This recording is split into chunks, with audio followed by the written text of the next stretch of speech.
Okay, welcome, Dr. Liat Yakir. It's a pleasure to start this interview on Valentine's Day, which is very appropriate when it comes to the topic of love and sex. Yes, indeed. I'm happy to be here. Thank you, Etan.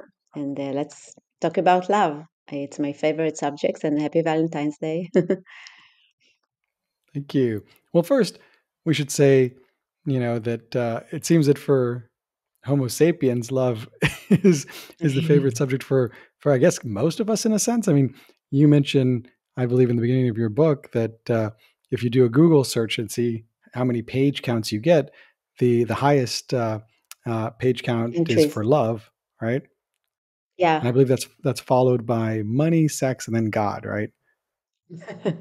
Yeah. Money, sex, money, and God. There you To go. There you Nice. go. Sex, money, and God, Uh, and obviously, I mean, I guess we could kind of go into a loop. Perhaps God can make an appearance sometimes in the bedroom. God is mentioned occasionally as well. So those things can be conflated at times, but we can go there a bit later. But yes, I guess most of us are very interested in love. Although you do mention in the book that for a small proportion of people, there's such a thing as being asexual. It often is yeah. correlated with autism. And if we look in throughout history, there are people like Isaac Newton, Immanuel Kant, Adam Smith, who seem to have really no interest, I guess, in sex. So there are outliers as well, right? As in every trait in biology, we have variation we have a spectrum between individuals. So some are very sexual, highly sexual. Some need a lot of excitement in sex, and they're getting bored easily. And on the other side of the spectrum is the asexual. But even there is a spectrum. You can be asexual, but still want emotional bonding with a person, but without sex. And there can be many reasons for that, and not enough research has been done. But still, there is a correlation also with some traits of the autistic spectrum, which in its own is a spectrum. But it's very interesting: human sexuality, human sociality. Pair bonding, it's so interesting for me, the human behavior, all about connections with other And people, especially. is it fair to say that perhaps we are one of the most sexual uh, beings in the animal kingdom? If not the most. We and the pygmy, the bonobo chimpanzees, we all do sex not only for reproduction purposes. We do sex for to enhance the social bonds between us, to feel relaxed, to feel happier, and also the bonobo chimpanzees also do it, and they masturbate a lot, and they caress each other, and they masturbate to each other like we do. So we and them are the most sexual creatures on Earth that uses it not only for reproduction. So this is unique, as you say, because most animals tend to, or at least heterosexual sex tends to be correlated with ovulation. But as you say, we need sex, and in fact, sex is something that affects our well-being. And you even say that it's actually extremely good for the brain as well, right? Yeah, yeah, extremely good for the brain. We know that people that live in communities and they have social integration, even without the sex, even to be with people, to have friends and emotional bonds with people, predict longevity in humans. You also need to eat well and not to smoke too much, but the highest predictor for longevity is social interaction and relationships, strong relationships. But sex in its own is a very, very good activity for the brain. It releases a lot of hormones, and many brain areas are turned on and working when we make sex, because we are not only engaged in the activity itself, it's not only the sports. Because also when we do sport, we have a lot of brain activity, but in sex, we have also the fantasy. We usually fantasize, maybe on another person's, but also for we think about the person that we are with. But the brain is very active in imagination, fantasy, and when we fantasize, 70% of neurons that that are turned on in the activity are turned on when you think about a person, when you fantasize. So it's a lot of brain activities, many areas of the audio and the visual, of course, and the motor and other brain areas. And when the brain is so active, it undergoes regeneration and also cleaning of the Toxins. all the toxins that are secreted in the brain, and the rejuvenation of the brain. So a good tip for longevity of the brain is sex and cross puzzles or Sudoku Sudoku. puzzles. You need to do both. It's good to do Absolutely. both. Well, I mean, that sounds, most people would would like that prescription. And I think you mentioned that the brain is 4 times more active during sex than during sports, even, right? In terms Yeah. of kind of like the intensity of the processing and the imagination, right? Because of the imagination, we in sports we tend to go to meditate, not to think too much. It's good Hmm. for the sport. But in sex it's the opposite. We need to fantasize in order to enjoy more. Many things happens in our brain. We not necessarily talk about it, but we do it in our brain. That's why masturbation is also good activity for the brain, because when you think about the activity, 70% of the brain cells work when you think about something. So it's like how do you call it? A guided imagination. We have this Yes, term in here. like a guided Yeah, meditation, a visual meditation guided. of sorts. Oh yeah. Wow, very interesting.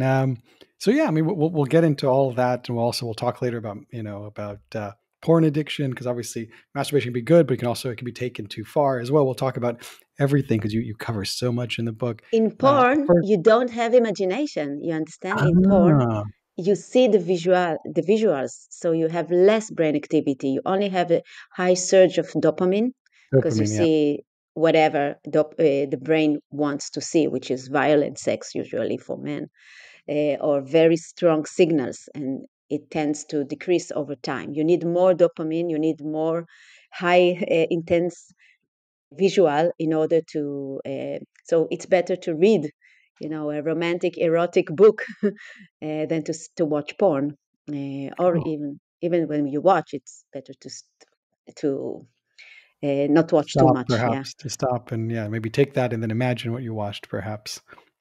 Yeah. Fascinating, because yes, as you Just say, you become also, you build up a tolerance for what you see. Sometimes you just need something more and exactly. more extreme as well. Fascinating, but yes, so using our imagination, this is a key thing. And going back to you mentioned social bonding and whatnot. I think in the book you also say that loneliness is as bad for your health as smoking 15 cigarettes a day, right? Yeah. Yeah, it's a work done by some researchers that are studying longevity and the predictors for longevity. And they show that it's because of the stress. We humans need social bonds in order to relax the nerve system, our nervous system.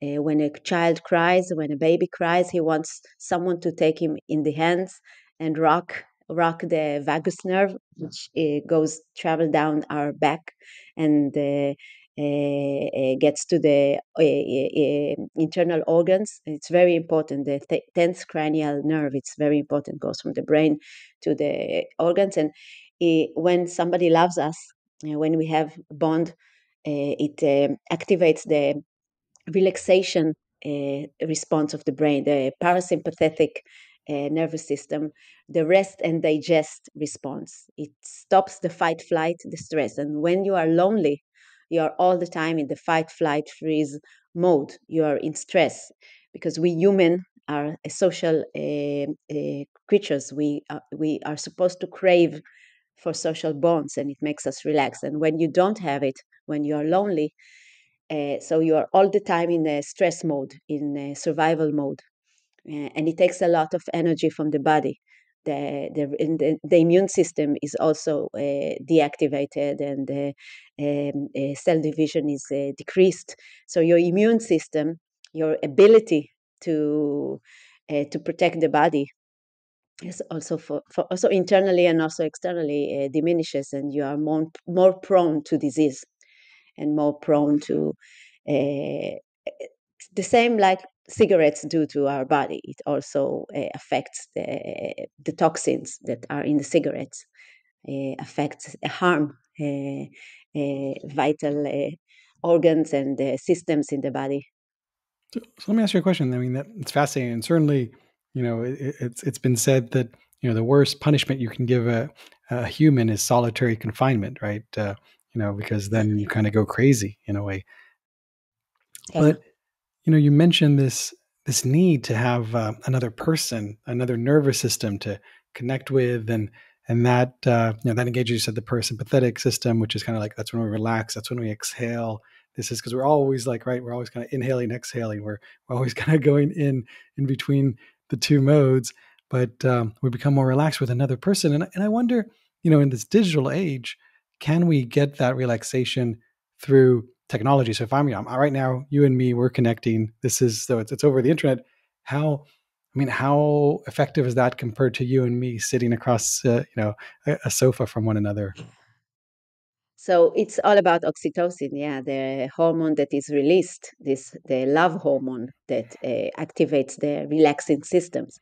So we get less oxytocin through technology because our brain was not programmed or evolved in this age. It's 10,000 years ago. The scientists believe that our brain didn't change a lot, and it cannot change. Evolution doesn't work in the time frames of human development. So technology, instead of make us bond and connect, makes us alienated and also more stressed. Uh, because we have maybe we have many friends in Facebook or otherwise, but they are not. The brain doesn't interpret it as a social bond. Social bond is when you touch, is when you look in each other's eyes, when you smile together, when you talk together, when you fight with each other. Yeah, arguments, and not only talk say, "Oh, you're so gorgeous, so gorgeous." But we have to have connection, yeah, to fight and reconcile, and then again to have a real. That's why there is this savannah principle. It's a psychologists see it in the technological time now these days, that the youth become make social bond with the celebrities, yeah, the TV friends. When you see the friend series time and time again, you feel they are your friends because our visual system does not discriminate that this is in the television and this is in the in the app or Netflix or in the real life. For the brain, there is only real life. So if you see a person time after time and you laugh together and you see each other, then it's like your friend. But the reality, it's not your friend, so you feel lonely, more lonely in this technological era. And it's a big problem, I know that in the UK, there used to be a ministry for loneliness to deal with the problem. Wow, madness. And yes, as you say, obviously, when you become accustomed to also communicating with your friends through WhatsApp and I know Instagram, it becomes very difficult to Yeah. distinguish, as you say, between those interactions and watching celebrities on TV. It makes perfect sense. And wow, okay, so technology, it's a double edged sword. Basically, there are advantages, but obviously, it's not the Yeah. same. And obviously, when you're in the same room with someone, also your sense of smell, right? You have pheromones. We know that oxytocin, for example, um, it can be sensed through, let's say, tears, right? I think if I heard that teardrops can reduce testosterone Yeah. levels by like, I think it's like, I don't know, like 20 or 30% within half an hour or something. So these pheromones that we can't even, they're odorless. We can't even smell them. They have a huge effect. So the physical world, in a way, is against irreplaceable, right? Is what we're saying here. Yes, exactly. Also this experiment that done in the Weizmann Institute in Israel about it. Uh, they gave a man to smell the tears of sadness of women, and the pheromones in the tears reduces the testosterone level, which is, so I always say for women, crying is not a weakness. Crying is an evolutionary power to reduce the aggression or competition or aggression that is against you or towards you. That's why children cries a lot, to reduce the aggression of the adults. But yes, indeed, when we are together, we have also the activity of the mirror neurons. When you feel somebody else's feelings, we cannot do it through the Zoom. We can, but it less than in the real life. And sometimes it can elevate anxiety. That's why we live in anxiety age, because we think that these connections are real, but for our brain is more, it can be harmful because it is not used to this kind of devices. And I know that they are trying, to make it more engaging and Yeah. to add some feelings, because if you don't have feelings, your attention span is reduced. You cannot be inside the technology a lot of time, or in the Zoom or other uh, uh, long distance You get Zoom fatigue. devices.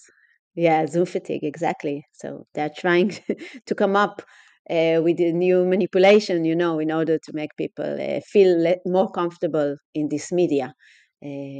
But I don't think the brain will get used to it so quickly. That's why we see such an increase in the phenomena that we have here now, psychological phenomena. Okay, wow. Interesting. You did mention also earlier about how fighting is important. You also say that actually strong bonds are formed between people that argue and reconcile. So relationships that are kind of like flat, they often aren't as strong, which is very interesting as well. And let's see, I mean, there's so much to cover. One of the things we mentioned is how sexual we are, and how similar we are to bonobos who also have sex in the missionary position, which is something that's quite rare in the animal kingdom. And and Yeah. and some people are surprised to learn that in terms of the female buttocks, it's actually the largest buttocks in the animal kingdom, right?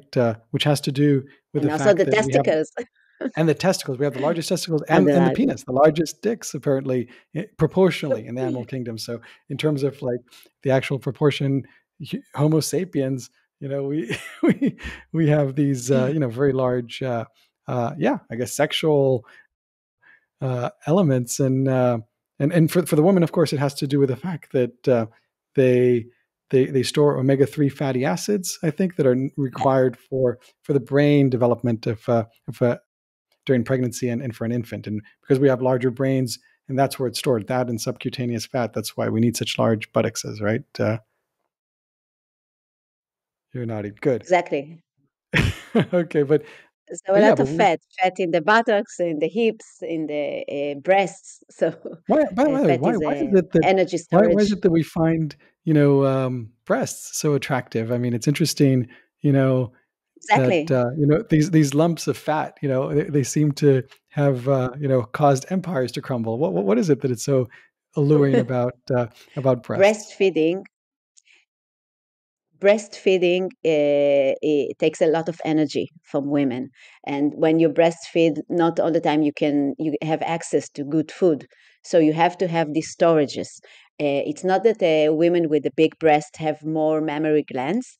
They have more storage of fat in order to produce the milk. The milk is production takes energy, and you need also to make for yourself water. You feel thirsty. Women that breastfeed usually feel thirsty because you produce water plus fatty acid plus lactose, all the ingredients of mother milk.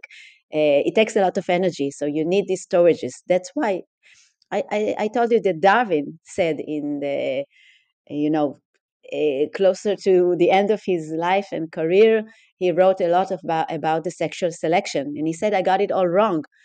Sexual selection is the most important evolutionary drive engine of evolution. and not the survival of the fit. Also the survival of the fit, but sexual selection. So how females, especially females, how females select, and they are obviously more selective. Also in women are more selective than men. So how women select different characteristics of male, this is what goes, through the generations. And it can be not good for fitness, yes, like maybe long Mm. horns, or dwellings, and colors that says to every Like the predator, I'm peacock. here. Yeah, the peacock, for Peacock. example, right? Yeah, exactly. So it's a very evolutionary theory, a very important evolutionary theory, that the male wants to show that Impressed. he Yeah. is fit, that he can. But sexual selection is the biological drive, the evolutionary drive, the drive of the engine of evolution. Uh, so that's why we like people with men with muscles and height. Yeah, it's testosterone. It's all about testosterone, and women with fat, uh, big tits and big buttocks. It's all for the baby. And talia, you call it also talia, the hips, the Mm. ratio Yeah. between the hips and the. zero point 0.7, I believe. Ah. Yeah, exactly. It's Yeah. for the There's baby, the big head of the baby, in order to go through the canal. yeah, the optimal ratio indicates optimal fertility, and apparently, yeah. So, Okay. as you say, it's amazing that we're attracted to what's I guess often to certain characteristics, and usually they're they make sense, even though sometimes, as you say, evolution can take us in ways that aren't necessarily for the best. Perhaps like the peacock, where Yeah, it may even, or blue eyes, right? Like blue eyes. I think you mentioned were a mutation from 5,000 years ago. They're very attractive, but actually they're not an advantage. They're a slight disadvantage. There's more light sensitivity, right? But we've selected you them. don't We've have the UV screening there you go. of the Exactly. melanin. Exactly. So it's interesting. We're attracted to certain things, and that seems to drive us.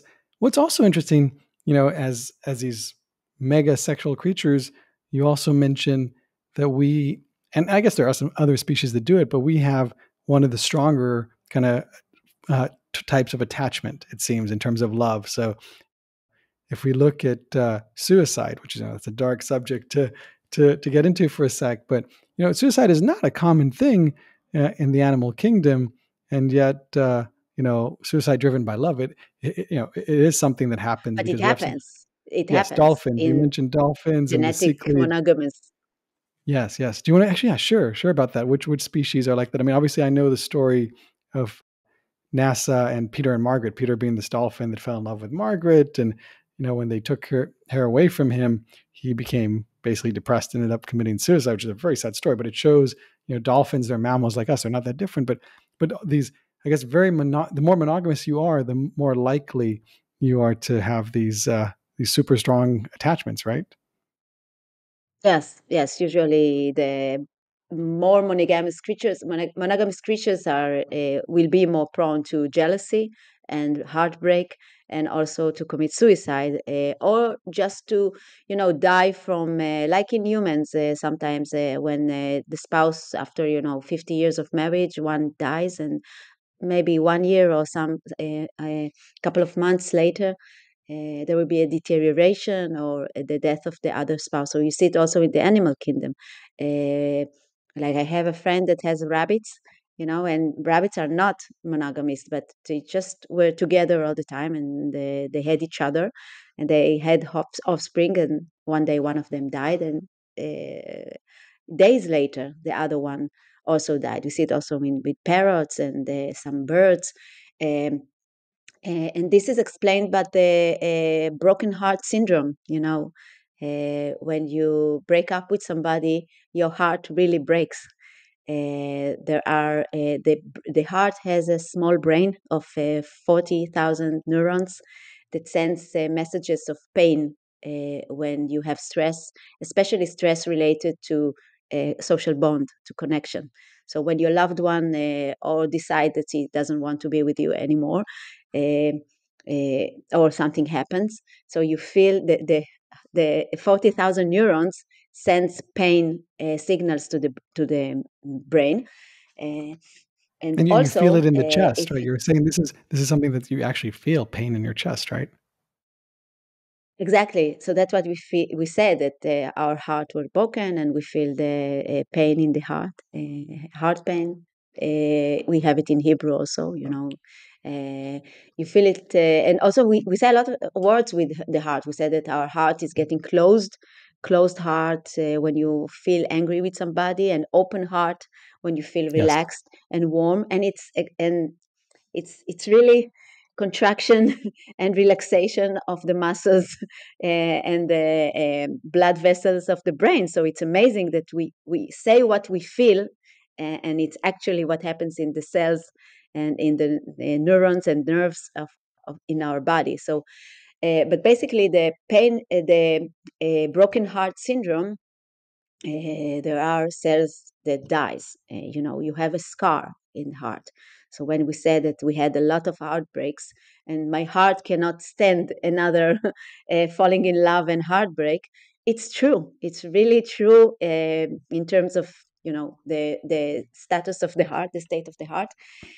Uh, so so basically, after a while, this pain and this loss of cells and the scar can lead to a heart attack. So that's why some creatures, including humans, can have a heart attack or other aberration of the heart There's after. even a term, I Uh, believe you said some Japanese term that relates to an octopus yeah, in Japanese, right?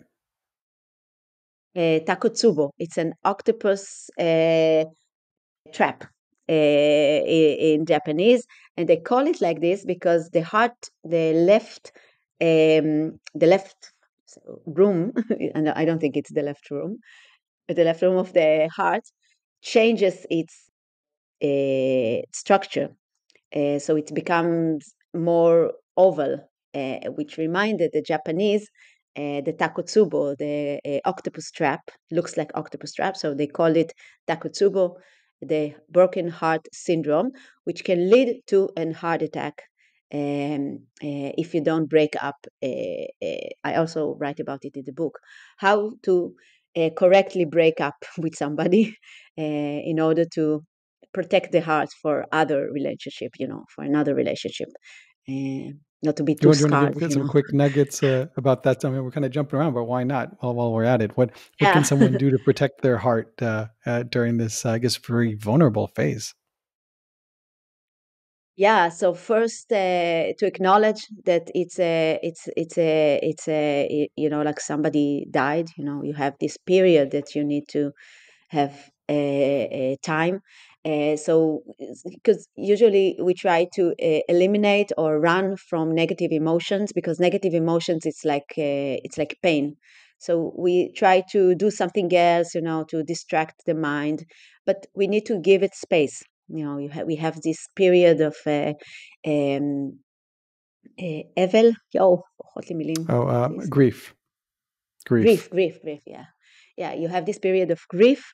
It can take a month, it can take maybe years, but if you instantly go to another connection, another bond, trying to make a new bond without giving this time of grief, this time of hard emotions, that enables us to understand what happened, how we felt in this situation, in this with this person, what can we learn from it.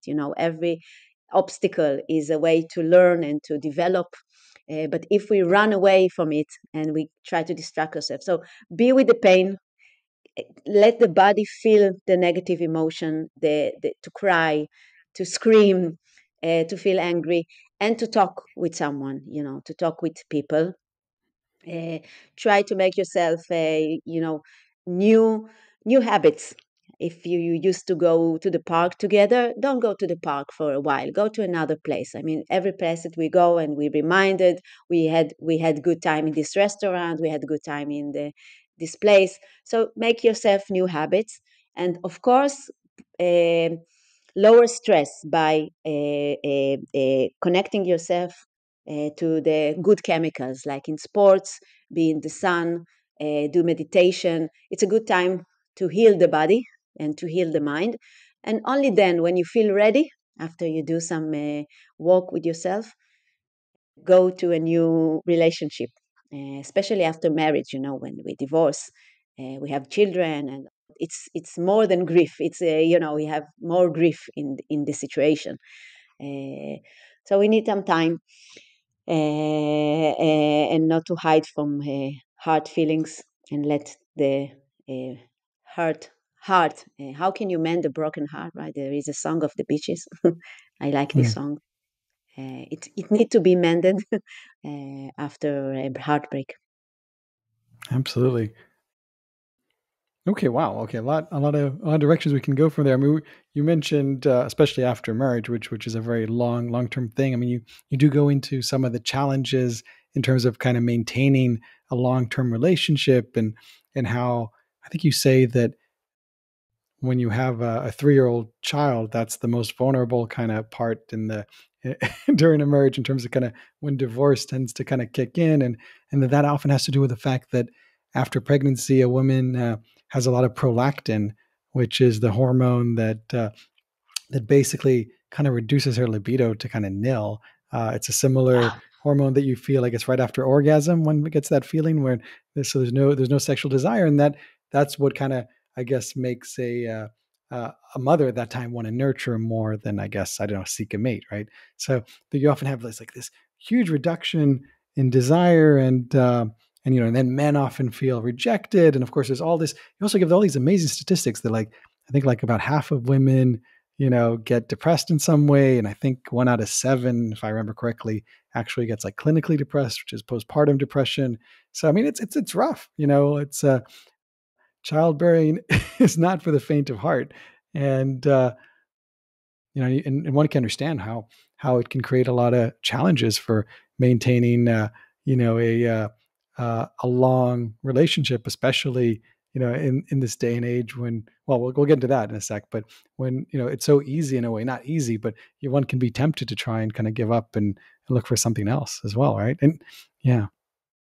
Yes, I agree. It's exactly like this. We don't understand exactly what happens in our brain. Also, the mother and the father after pregnancy and labor and child rearing. A lot of changes in the brain, hormones that interact with each other, and also the libido, like you said, it goes down, and we don't necessarily understand. Nobody teaches us. We have these courses before labor courses that mainly focuses on the moments of labor and what happens afterward, and breastfeeding, which is very, very important. But no one talks about the real depression, and feeling of loneliness, and feeling of you don't know with yourself what you need, and all of a sudden you become a nurturer and a producer of milk or other food for a baby, for this creature that takes all the energy from you. I mean, for the mother, and also for the father, which look from the side and doesn't understand. He wants to do his best. He wants to do whatever he can. He don't necessarily understand what she is undergoes, and the vasopressin is the hormone that it's Bonding. the bonding hormone of the male. It's the male version of oxytocin, just one amino acid, which make men more protective. Yeah, so he feels that he needs to provide. Yeah, provide more for the family. So he goes to provide, and he take care. But she sometimes feels she doesn't get enough empathy for what she's undergoing, and all the changes in the body and the mind and the brain. And many women feel very lonely, because in the Western world, women are left alone after giving birth. She's supposed to do it herself, You mentioned and how in traditional and tribal societies, a woman is never left alone, never right? alone, never alone, never alone. She has times to sleep, which is very, very important. Sleep deprivation is the number one stressor. Yeah, you cannot.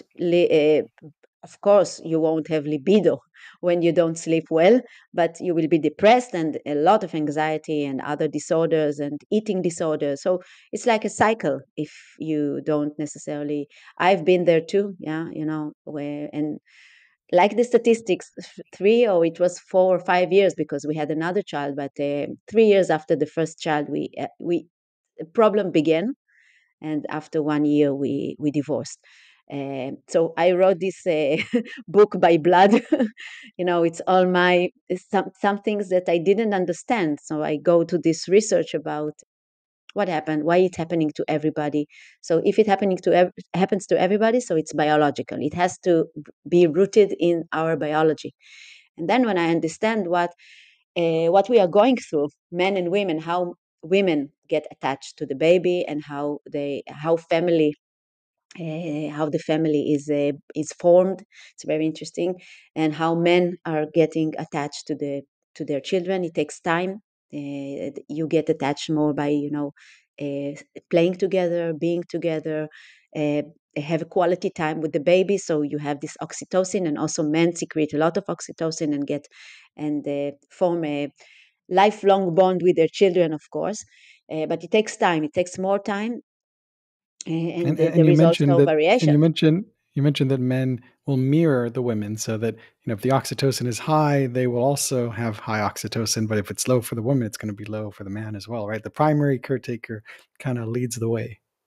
Exactly. Also, in same-sex couples, Yeah. the primary caregiver, yeah, leads the way. So, if she is depressed, he will also be depressed, and if she is anxious, he will also feel her anxiety and be also anxious and not necessarily know what to do. Yeah, he will try to do his best sometimes, but it won't necessarily be enough.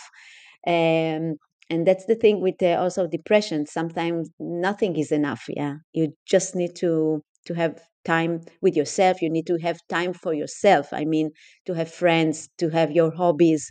Not necessarily that the husband taking care and he brings the things and he go to the grocery and everything. What about me?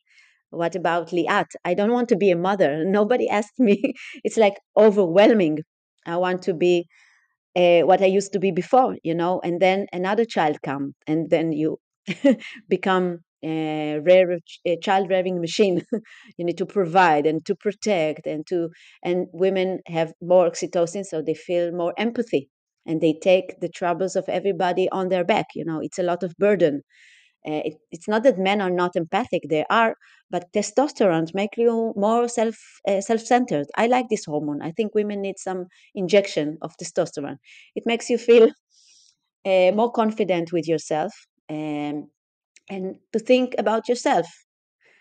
So it's interesting. Yes, women, perhaps testosterone could help. I mean, certainly testosterone increases their libido, and testosterone makes sure that you put yourself first. And I guess it kind of reminds me of these airplane, safety videos where, you know, when you need an oxygen mask, you should, Yeah. first take the oxygen mask for yourself and only then give it to the kid, so you don't pass out, so that you can still help. And I guess women might have this oxytocin, at least, will have this tendency to first, take care of the Just the baby. baby. Yeah. Yeah, and then yourself, which, I mean, oxytocin. I mean, I guess that's the idea, that's why perhaps they call it the hormone of love, because you're putting someone else's needs above your own. But at the same time, obviously, it's important to have one's own needs. And yet, men, on the other hand, testosterone, perhaps we have too much of it. We lose empathy. Some. We're obsessed with social status, and that's also perhaps why you also mentioned in the book, we tend to be more violent and commit more like cruel acts. And that's why there are a lot more men in prison. In the UK, it's 20 men in prison compared to for every one woman. So yeah, testosterone is it's got good things and bad things. Yes. Perhaps there could be a perfect middle ground, but certainly it can be very useful. It's also good apparently in terms of helping you get out of depression, because testosterone will make you do things, right? Yeah, make you motivation, to do something, to be competitive, to win. If you don't have this desire to win, you won't do anything. Yeah, you be just average or regular, but you want to stand out, you want to be different, you want to have status in your family, maybe in your your community, your peer of friends. Yeah, somewhere you want to stand out. uh, women also have testosterone, but the levels of men are higher. You say men have like 15 to 100 times more on average. Yeah, so you see a lot of variation between men. That's why you see some men are more, also you see it in the physical characteristics. Some are very masculine, and some are less. Also in women, some women are very feminine.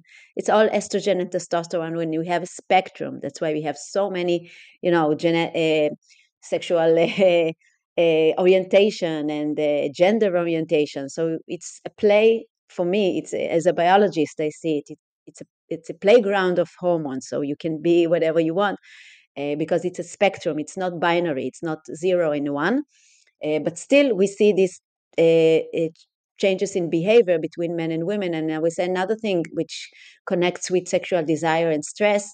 There was a survey done in women from age of 6 to 86, young children, girls, and grown women, older women, and they asked them if they think they are beautiful. Yeah. So how many women in this world, girls and young women and old women, think that they are beautiful? You know what is the statistics? Not enough. I'm sure that Yeah, women are way two too harsh. percent. It's crazy.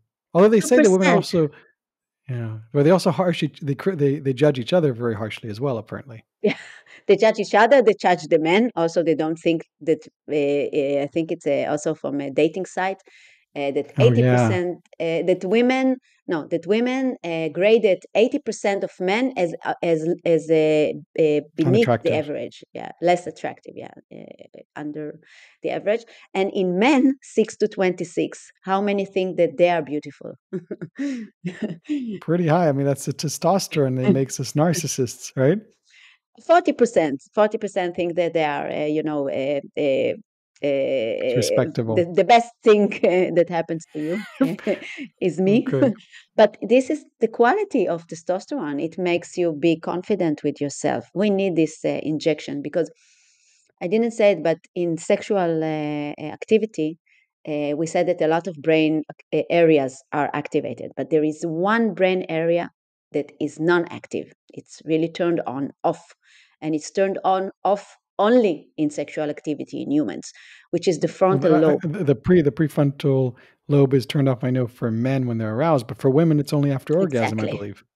Exactly. So in men, it's when they're aroused. You see it in the fMRI, and in women, it's only when they have orgasm. So that's why women has more difficulty to get into orgasm, because you think, how do I look? I'm good enough. I'm beautiful They're in enough. their head. Yeah.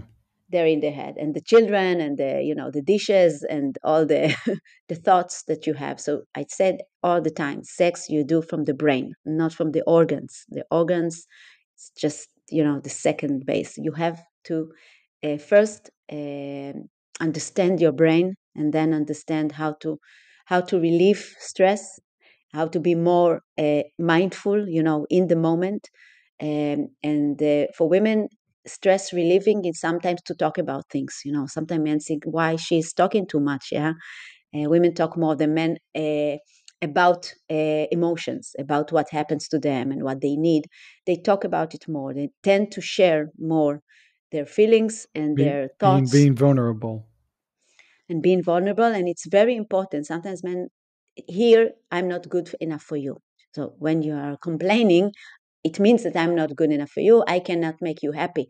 When will you be happy?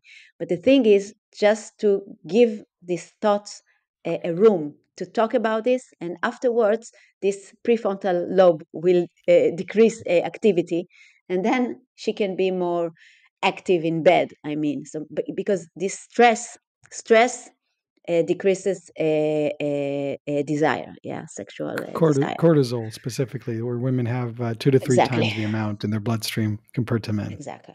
So you see, we So, have all the like we so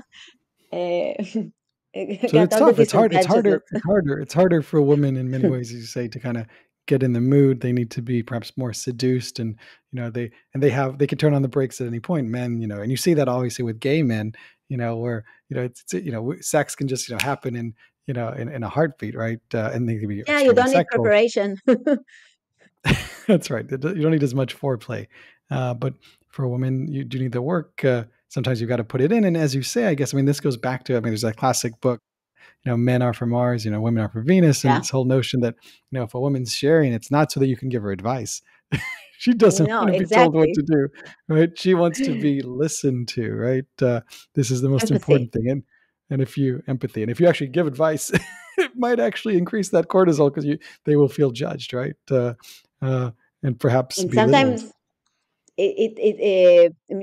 men too rapidly goes to the solution because they have more, into the to the point thinking. Let's okay. So let's think what to do. Rational thinking, logical thinking. We have a problem. Let's have the solution. And for the female brain, it's not exactly. Again, we talk about with the generalization. Women are not the same and men are not the same, but we see it in the population that women usually complain about the men, that they are not enough listening, not enough, um, tuned to her feelings, not talk about things enough, doesn't see her, uh, which all basically goes down to empathy. Women feel for every guilt feeling of guilt that men have during the day, women will feel between 4 to 5 times more. So yeah, we got this package. um, But um, hold that. Okay, let's flip it for a sec. There are lots of advantages to being a woman. We're going to get to yeah, that in a of sec. course, of And course. obviously, you mentioned maybe if women could use more testosterone. Obviously, uh, estrogen has been shown to perhaps like help autism, right? Because that can increase empathy and language Oxytocin, skills, right? Language and yeah, oxytocin of as well. course. So these hormones are really quite great. Women also, they can have multiple orgasms. This is something unique, right? That men can't enjoy, uh, and they do tend to live longer, right? Yeah. Perhaps I don't know what's your theory on why they live longer. I mean, obviously part of it is that they don't feel as lonely. That's a big part, I guess, but surely there's more This to is it. one thing. We see it also after divorce. Men have a harder time when they are divorced because they don't have enough social interaction, they don't share enough, so they feel more lonely, and they don't have these support systems. Usually, women are they maintain support systems, so they have it when they are alone. Um, but anyway, it's the thing with the longevity of women. It's the testosterone again, the rapid, the elevation and the depletion of testosterone when men age heart harm the heart. Okay, the heart is a muscle, and testosterone is anabolic steroid. It works on muscles. It elongates the muscle cells. So after age of 55, the testosterone of men drops to 20% from what they had in their youth. And this drop harm the heart.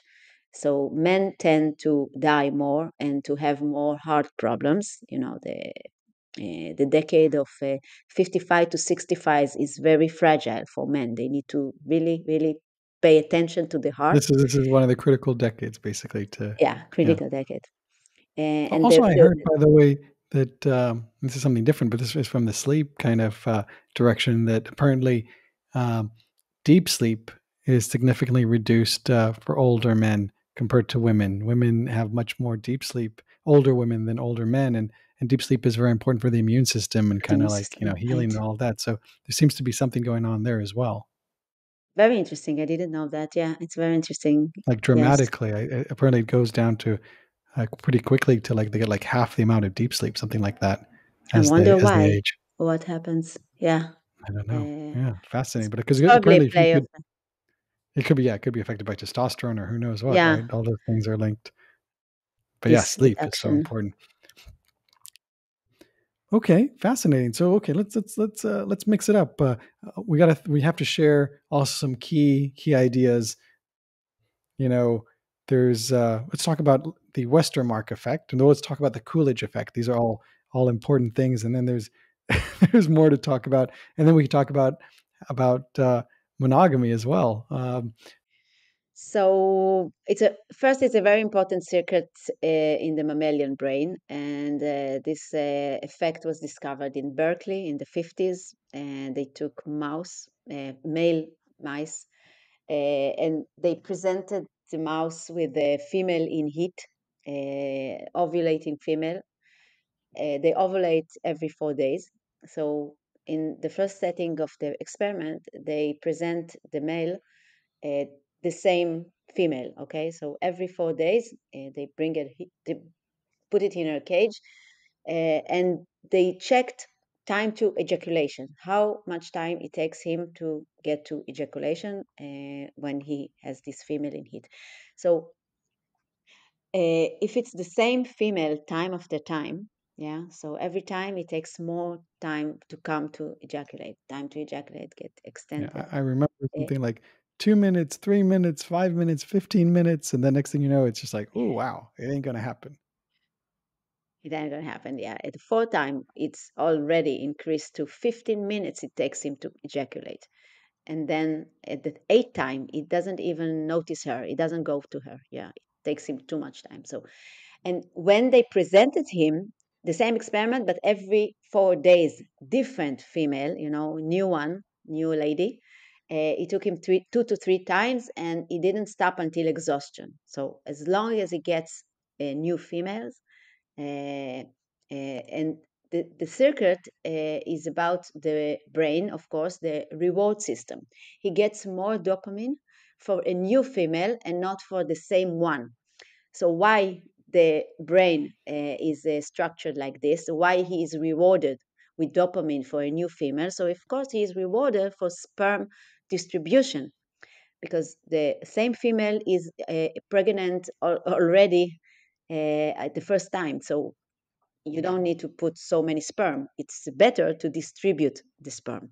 And they have their proof of the signal, how the signal works. They took smears of the secretion of the vagina of the new females and put it on the same female, and then it recognized her as a new female. So the effect is manipulated by the pheromones. Okay, so it goes from the pheromones, and testosterone triggers this effect, because when they castrate the males, when they took off the testicles, this effect disappeared. So it is driven by testosterone. So testosterone makes the male wants to spread the sperm, and then they do the same So experiment with females. so hold on, just to be clear here, we mentioned Yeah. castrated, mice, or I guess it applies to rats as well. Do we know if, I guess for humans, castrated, males, I assume, I know they can be sexual as well. Do they then that means that they don't have the Coolidge effect. They have as much desire every time with the same partner. Is that right? They used to castrate men. The king used to have Yeah, castrated so men for in like, his. the sultan and the harem often was guarded by Yeah. by these, castrated men. So this idea of testosterone is also made by the adrenal gland, so you have this compensation, but still he will have less sexual desire. That's why people castrate their dogs. Yes, that they will not Yeah, run after every female in heat. So this Coolidge effect is is regulated by testosterone. So indeed, this was the proof, scientific proof. But then 30 years later, it took 30 years to do it on females, and to see if females have this Coolidge effect. So they put a female in heat, a virgin female, and from one side of the cage there were partitions in the cage, so she could uh, cheers. select to whom she would go. They cannot go to her. And first they put one male, and the assumption was that she will be attached to this male, and she will come back to him whenever she was in heat, yeah, whenever she was ovulating. And the same times, every 3 days, they replaced another male in another cage. So she will have to choose to go to the same male or to the new one. Yeah. So basically, she goes to the same male. She is kind of committed, but from time to time, she goes to check what is new, cheating on him, and goes to see what's new with another cage. So women or females, basically, has the Coolidge effect, but it's in a lesser extent than in males. And it makes sense because we have less testosterone. But it doesn't mean that women cheat less than men in humans, because the Coolidge effect is the root cause of cheating. Yeah, why we do it? Why people cheat on their spouse? So it's an evolutionary secret that makes us desire the new. We are become tolerant to the same stimuli. So from time to time, you feel we call it boredom, or we feel satiated. Yeah. Satiated. Satiated with the same person, or we said that we have reduction in passion. We don't feel the same passion like we used to feel, but it all circuits in the brain, and these circuits is made by our genes to give them a chance with another person. So But just still, just add some info there. You also said in the book that it's interesting that for a woman, perhaps the best genetic thing she can do is to have multiple fathers for her children, even if she might keep the same partner, and that creates the most genetic diversity. And in fact, you're talking about cheating, but that like in the UK and Denmark, it turns out that between 10 to 15% of children don't have the biological father that they thought. So it is quite prevalent. So clearly, yeah, there is something going on. Um, but it's interesting. You also mentioned this wasn't in the book, but I saw you mention it in a lecture where in Orthodox Judaism they have this idea of the nida, which is this period of space where you're yeah, not allowed to touch one another. And so sometimes if you can actually create space, you know, enough time not to take the other person for granted, you can through that space you can create tension and get kind of overcome the Coolidge effect, basically, right? exactly. That's why they show in the Berkeley experiment when they separated the same male and the same female for 1 week. After 1 week, they recognize each other as new. So we have to have space. This is the main tip that I can give for preserving, because the idea that you will have the same attraction, the same butterflies in the belly, it won't happen. We cannot have excitement for a continuous signal. When we are used to someone, the smell, the kiss, the touch, the orgasm, you already know what is going to happen and when. It becomes boring for our brain. Our brain wants, to feel the excitement, and the excitement can usually be with the new visual signal. That's why men goes to porn, and also some women. 25% of the people that watch porn are women. We want to see something new, something different, and also a porn star has a 15 minutes time of glory, because the brain needs all the time new signals in order to Yeah, release the enough same. Yeah, dopamine to yeah. The feel same. the The same excitement. porn will not excite us if we keep watching it, basically, unless we take a break and come back to it, as you were saying. Um, so So we need this so space time, and also to have, what I mean by space. I mean that every couple, every you need to create your own social circle. Not to um, don't drown yourself in the other uh, person all the time. Have a little bit of kind of like your own exactly, identity, right? And that way that you your can own come back identity. and then, you can see them as something different and exciting, right? And not just, I guess, a part of you, right?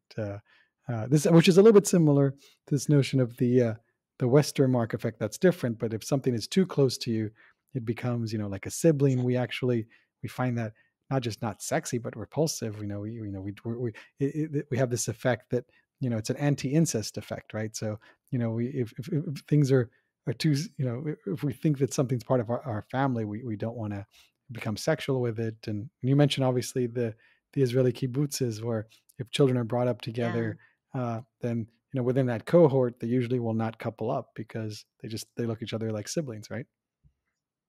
Exactly, and also this Shimpua society in China, that they have this pre-arranged marriage and they adopt pre-adolescence bride, and then it's unsuccessful. It's the most unsuccessful arranged marriage because we have this is a reversed sexual imprinting. So you have this imprinting with your sibling, and then you genetically are supposed to be revolted by sexually revolted and it's also a mechanism of our genes. We are all manipulated by the genes, and this is another manipulation to feel not to feel sexual with someone that you grew up with, like in the same same house or like sibling. Yeah, exactly. So this is the Westmar effect. So basically, when we choose a partner, we try to choose somebody that is close but not close enough. Okay, uh, that it will be in our,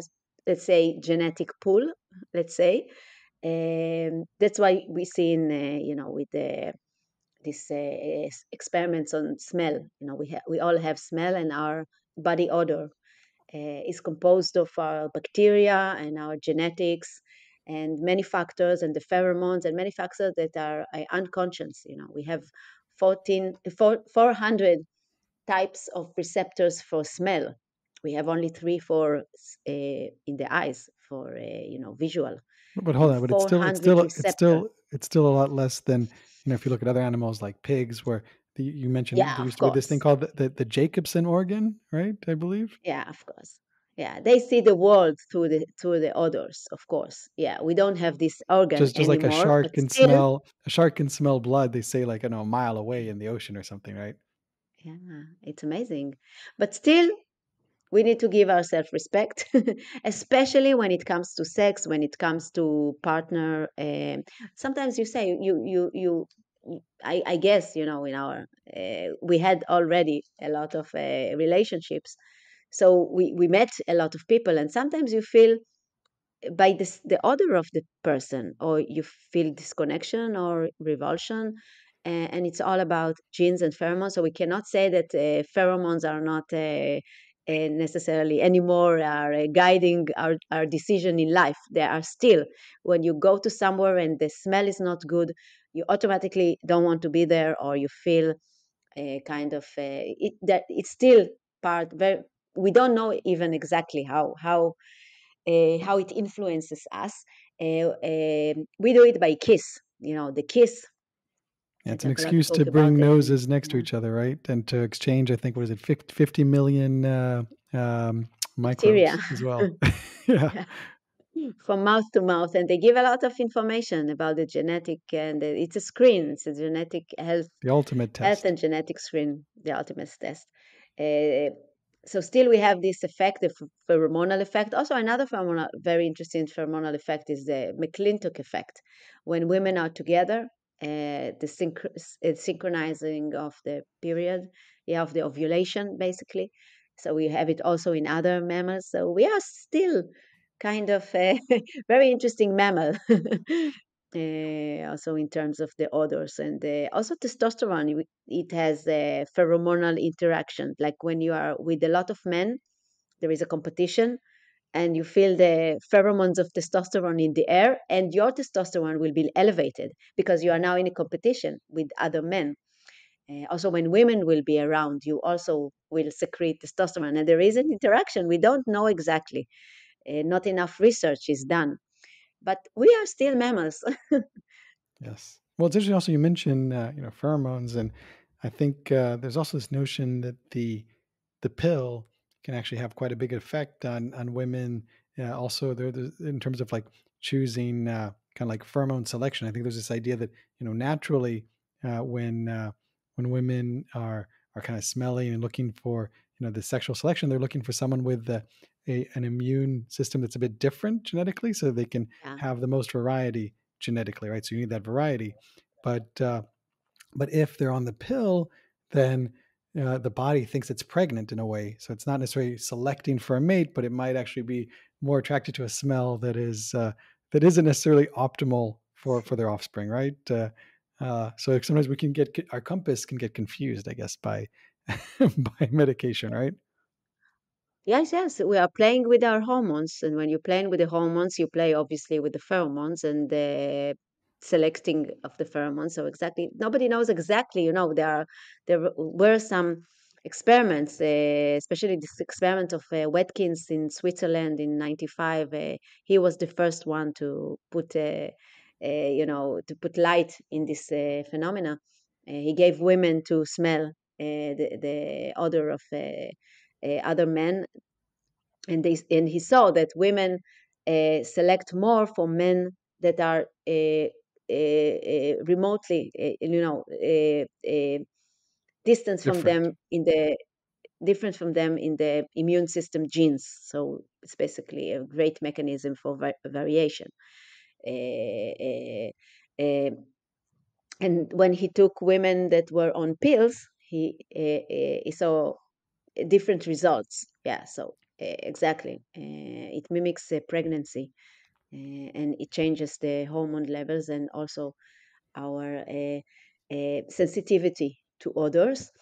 And, and that's why I think it affects us all the time. I mean, it's The also the opposite medications is that true we that take. for men as well. I mean, there's all this research that among strippers, for example, that they make a lot more money when they're ovulating. They make less Okay. money when, at least when they're on the pill, and and in the middle, it's basically not being on the pill and not ovulating. So men, we respond very strongly to certain pheromones that are affected Yeah. by these hormonal differences, right? And it's amazing because it just reminds us, that yes, we're these rational beings, but at the same time, as you say, like so much of it is biologically deterministic and out of our control, and some of it, you talked about synchronizing periods. I mean, uh, it almost sounds, like some sort of mythological, thing, right? Like it's still kind of, and we still don't understand everything in terms of how it works, right? Yeah. There are all these mysteries, and it's kind of incredible, right, at the end of the day, right? Um, yeah. But when you look at it from biology, perspective, it makes sense. It all makes sense, and we are not different than other animals. And many No. phenomena that we see in other animals, it's we have to assume that it's also true to us. Of course, it's harder to make experiments and research in humans. It's harder. That's why we have all this controversial. All this Some of these Yes. Yes. topics are very controversial because it's hard to make a good research in humans. So you have a lot of parameters and a lot of Okay. obstacles in the way and limitations. But So let's anyway, move. I think biology is genius. Yes, it's all for the benefits of the genes and the others and the visual and the audio, and we are going in this world and we are attracted to certain things because it's evolutionary beneficial, and we are not attracted to some things because of our biology. So if we understand our biology, we will be a lot more conscious, instead of being all the time so unconscious to what happened to us, and then ask ourselves, how did I come here? How did I come to this situation? What happened to me? Like, why I took this decision? I don't understand why. What went in my mind when I fell in love with somebody or go into Yeah. bed with someone, because we really we really have this temporal insanity when we are falling in love, and on Well, this goes this back phenomena to, that I have. we didn't mention, but the word love itself comes from the Sanskrit lubaya, which is to become mad, right? So madness. Love is a sort of madness. Um, but yeah, so let's you mentioned other animals. Yes, I mean they're when we look at them, we can understand kind of ourselves in many ways. I mean, there's all this weird things. Obviously, we mentioned suicide. Cichlid fish, they commit suicide as well when they lose their partner. There's a lot of similarity out there. But also when we look at the animal kingdom, we see all these things. We see that most of it isn't monogamous, or at best it's serially monogamous, which is so a monogamish kind of thing. So that tells us a lot Yeah. about ourselves. And then you mentioned all these things about imprinting, in how, you said what is often how childhood can affect what you'll be attracted to, and sometimes it can even override your genes. I mean, we've seen situations where goats are raised by sheep, and they're attracted to sheep or something like that, or chicks being raised by ducks and then becoming attracted to ducks, right? All this weird stuff. So there, Exactly. you know, it's not just about genes. It's often these early kind of experiences, and we're very there's a lot of plasticity, basically a lot of neuroplasticity out there.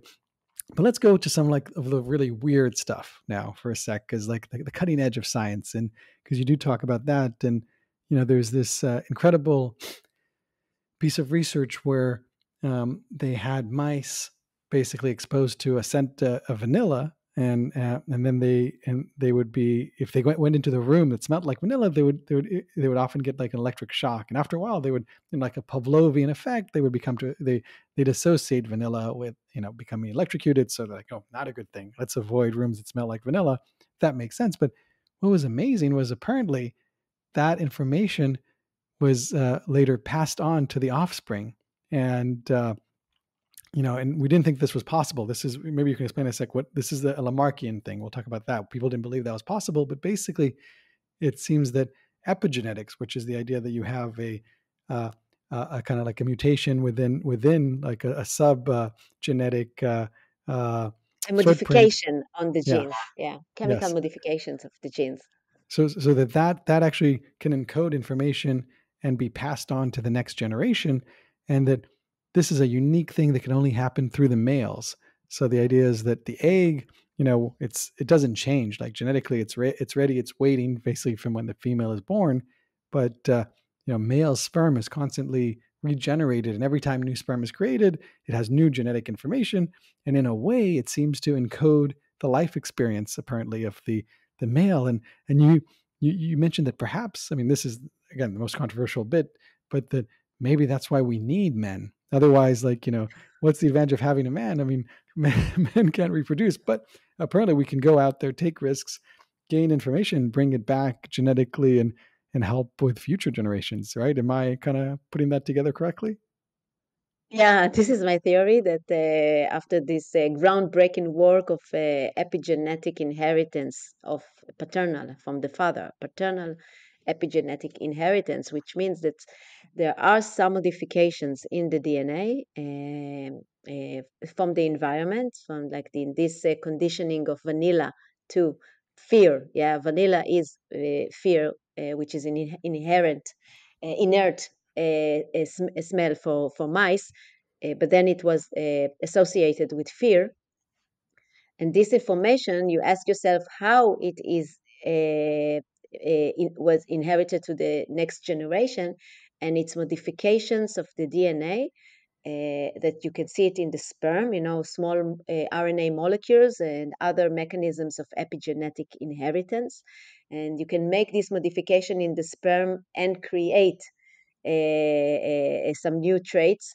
So it's amazing. And because male, like you said, produce sperm all the time, every day, uh, So it much so, can by the way, you like did mention, just if I may just add, that if you were saying, if men don't ejaculate frequently enough, let's say every few days, it can actually be very unhealthy, because that sperm can go back into the prostate goes and back. perhaps also create, like, it can increase prostate cancer and whatnot. So yes, because we're constantly generating new sperm and getting rid of old sperm, right? That's why men think about sex more than women, in order to produce and to regenerate. 360 million sperm cells are every time in Wow. the penis of a man. Yeah, ready for launch. Yeah, and after 3 days, they will go back to the prostate gland, and it makes some problems and inflammation. And that's why in the fourth day, men will tend to think more about sex and have dreams in the night in order to make new fresh sperm. To masturbate or ejaculate and have a new sperm. So you are practically a factory of sperm cells. uh, and there was this mystery of evolution, why there is a sexual reproduction, because asexual reproduction is more beneficial. Yeah. You don't have to look for partner, and it's not all or none. If you don't have a partner, you won't your genes. And also 50% of the population are free eaters. They don't reproduce, they don't have uterus. Why to do? Because snails and all these other And worms as species, well. yeah, they have both. They are hermaphrodite. They have sperm and they have also uterus. You don't lose the uterus. It's a very important organ in order to have progeny and offsprings. So there was a mystery of evolution, why men were created, and also in beginning in insects and in more primitive creatures, men don't survive long. They have a very short and sad life. Usually the female eats them all the time. So they basically pass the genes and disappear. And then you have in mammals, you have this beautiful and successful and the alpha male, and every female wants the alpha male. So my theory is that the parental epigenetic inheritance finally explains why we need men and why we need testosterone, risk taking. She will take care of the eggs or the progeny and the offsprings, and he will go and fight, and most of males will die in this wars, of course. But the survival of the fit, yeah, only the winner takes it all. And in every territory that you look in, most of the polygamist species, the offsprings are usually of the alpha male, not of all the males. Yes, they are trying, to seduce some women, some females to have to be with them, but usually they are all sons and daughters of the alpha male. So this And is, even if you think even about in it, even in amongst humans, like I think you mentioned that Genghis Khan, for Genghis Khan, example, yeah, he was the ultimate alpha male who one out of every five Asian men have his Y chromosome, and one out of every 200 men genes, have his Y chromosome. amazing. So yeah, it's crazy. And he was a pedophile and a psychopath, and all the military, Well, that's the ultimate warrior, alpha male, I guess, lord. will be this like Less uh, empathy, yeah, no exactly. empathy. Empathy. Yeah. Crazy. Wow. Well, hold on. Let's Genghis Khan is the example of, patriarchy, I guess, to gone to the extreme. But well, you do mention, by the way, that there are models of other cultures. Obviously, hyenas in nature are an example of a matriarchal society where the women, the female hyenas, have more testosterone. Their Yeah. clitoris is so enlarged, it's like a penis, and they dominate. And I think I think you even mentioned because of that, even the hierarchy in terms of eating is different, right? Do you want to share a little bit about that? Yes, that in the most patriarchal societies, also in the animal kingdom, male eat first by their status, the pecking orders. The alpha eats more, and then the female by order, by pecking order, and then the children. And in the hyenas, the children eat first, the offsprings eat first, and afterwards it's the female by order, and then the male gets, whatever leftovers. So it's very interesting because also in a feminist society, the more the society is feminist, the more women are in decision making positions, the child status will be elevated. Yes, everything for the children. The children gets a higher status than in patriarchal polygamist societies. The children really have hard time, and they need to work, and they don't get a good life, not necessarily will have a good life. Survival of the fit. You have many children, some of them survive, some will not, but it's okay. uh, and Gosh. when the feminist society see every child, and also in the pygmy, remember the bonobo are matriarchal society. They don't bring a lot of children, a lot of offsprings, the pups, we call them. um, and they also give a lot of resources. Yes, they a lot of child sacrifice for the child. Education. You have it also in chimpanzee. It's amazing when you have a female-dominated society. It's more resources for the offsprings. So it's very interesting. About the Y chromosome, scientists say that assume that in 5 million years there will not be any men left in because Y chromosome have 95% of the genes are already mutated and are inactive, and the assertion of the scientists is that by in 5 million years, chromosome Y will be whole inactive, so there won't be any men. And it's too bad. It was nice, really, having you. Just joking. Just joking. But the thing is, it's because the chromosomes tend to before the the cell division in the reproduction, chromosomes make they fix each other. Yeah, when you have Yeah, two but chromosomes, the Y chromosome just has less genetic information, and so it's not really very useful, basically. no, because the Y chromosome it gets so mutated because it doesn't have another Y chromosomes to have Oh, corrections. You have okay. The two, XX, it's a female, XY is got it. male, and there is no YY. There I is no see. such a creature with two Ys. So the Y chromosome over the generations accumulate a lot of mutation. And the assumption is that by 5 billion years, it won't be active. Um, Wow. so I think the sperm banks will be overloaded Wow, crazy. Yeah, before. it's very interesting. And yeah, as you say, redundancy maintains fidelity, right? Yeah.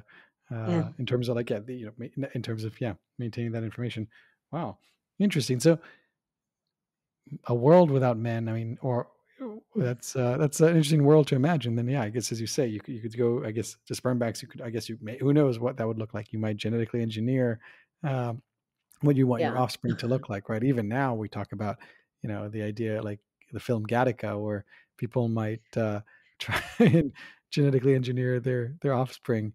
And Yeah. Gattaca, by the way, the Amazing. movie, the reason it's called Gattaca, I heard, is because they wanted to use the genome building Yeah. blocks, the GA, the yeah, the T, GATC.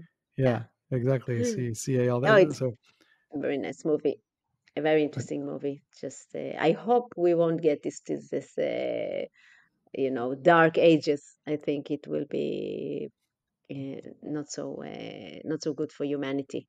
It will be new kind of species, but I think it more reminded me of Nazi and oh yeah, yeah, it's scary. uh, The idea of this yeah. like yeah, the Ubermen. Yeah, it's a very scary society. That's why it's such a beautiful movie. The idea of this like Yeah. somebody, who a naturally born person could actually trick them and still succeed. Basically, yeah, great movie for those who haven't seen it. Ethan Hawke and Uma Thurman. Um, but back to women dominating. So there is a society you mentioned that unfortunately, I mean, it's no longer the way it used to be. But the Muso uh, in China, right? That where it's a matriarchal society. You want to tell us a little bit about how that worked, and maybe then we can also talk about about polyandry in Tibet as well as kind of different structures. Yes, it's interesting because in the book I talk about the Coolidge effect, and the scientific proof of Coolidge effect in humans came from men, from the porn. Without the Coolidge effect, you won't need so much visuals and movies and triggers and signals for the brain. So we have the porn, but in women watch less porn, so there was no scientific evidence for Coolidge effect in women, so scientifically.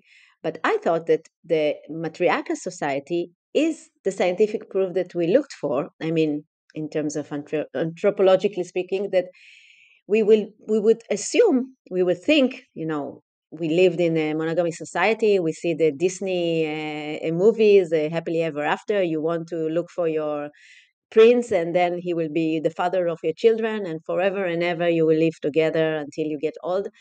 And then you go to look at matriarchal society. What happens when women set the rules? Yeah, and this is the most so in China.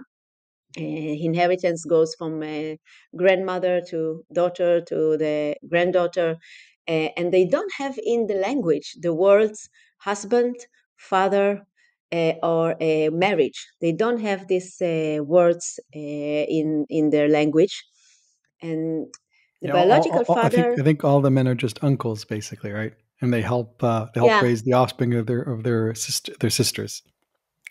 the sisters, the unit, the social unit, the economic unit is the, the grandmother and her children, and the brothers help each other.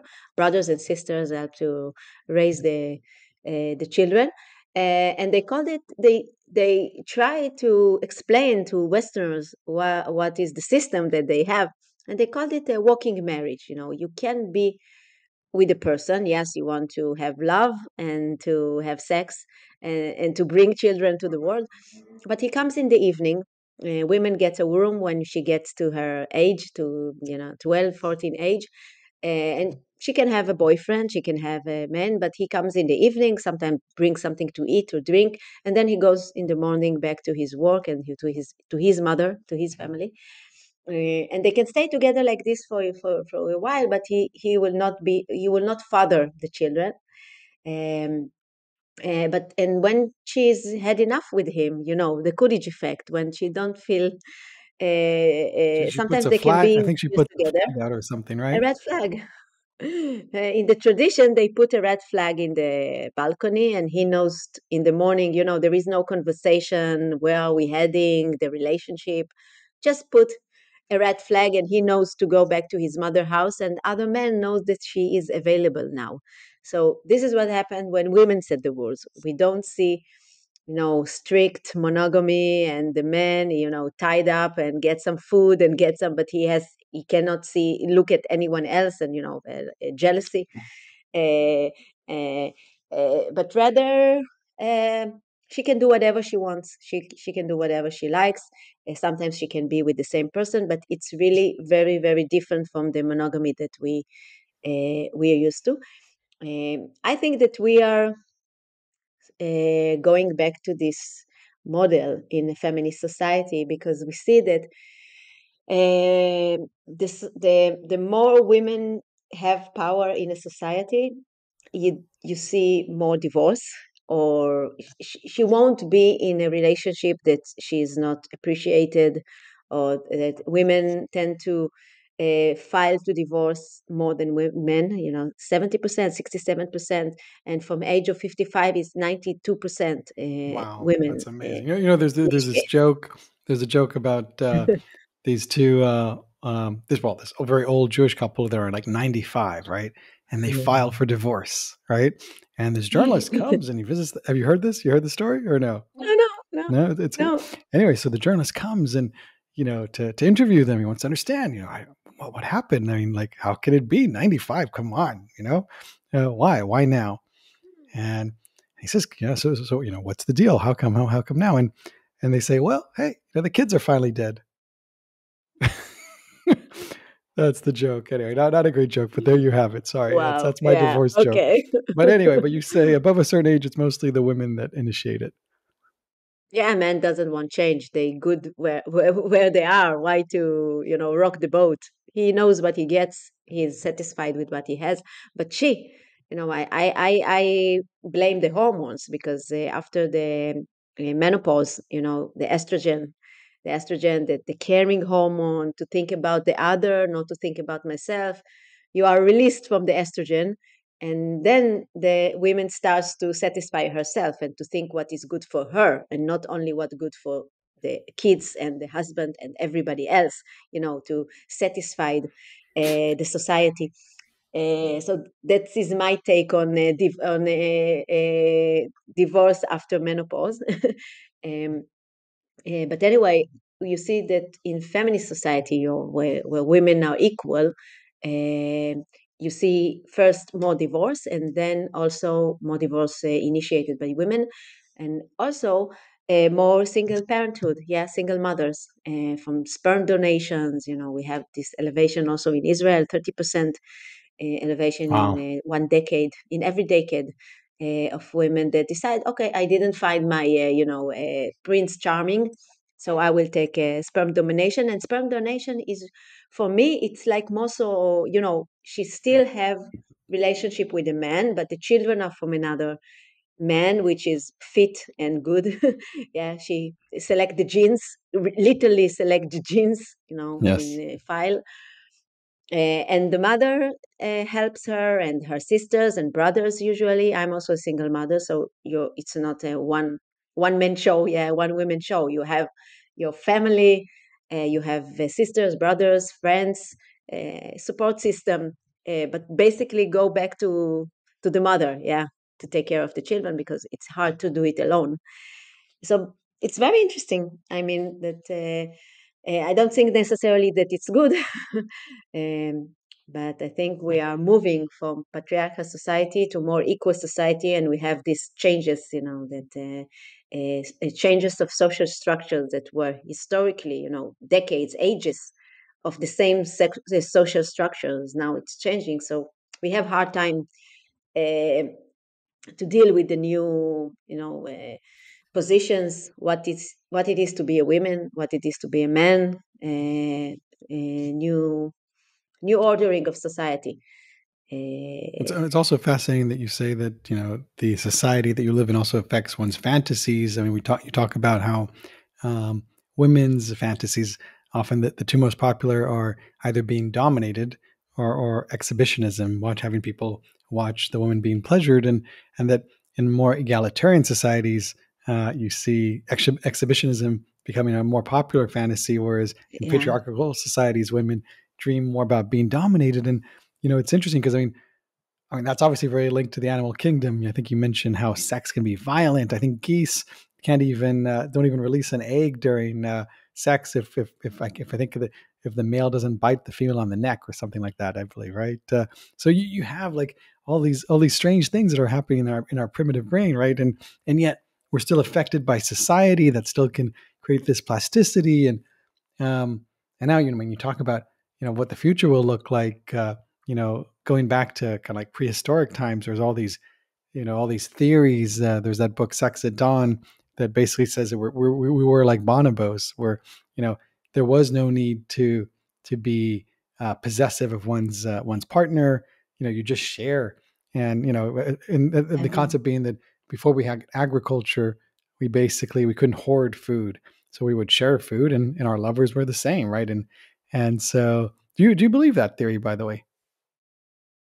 Yes, I think we still with polygamy inside. I mean that women always wanted the more warriors, or the males that brought more food, or they physically look better. So not every man got like now, like in Mm, Tinder there is this research that 10% of men get 90% of the yeah, approach by interest. women.